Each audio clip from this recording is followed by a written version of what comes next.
Subscribe to our channel by clicking the subscribe button. Click the bell button and enjoy the latest uploads from our channel. दुख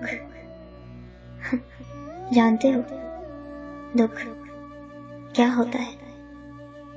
अगर दुख जानना चाहते हो तो ऐसा करना, किसी को चाहना और चाहते ही रहना, खुली आंखों से उसके ख्वाब देखना।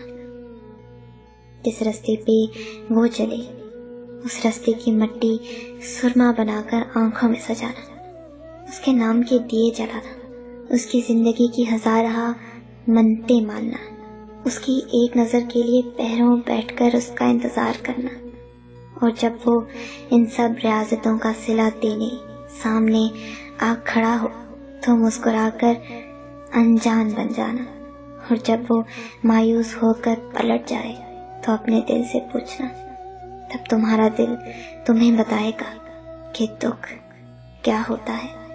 कभी सोचा है दुख की कोई सूरत होती तो वो कैसा दिखता?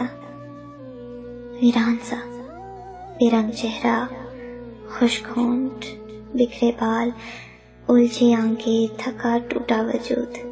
कभी किसी तवील मुसाफिर से नामुराद पलटते मुसाफिर को देखा है? दुख बिल्कुल वैसा दिखता है, बिल्कुल वैसा।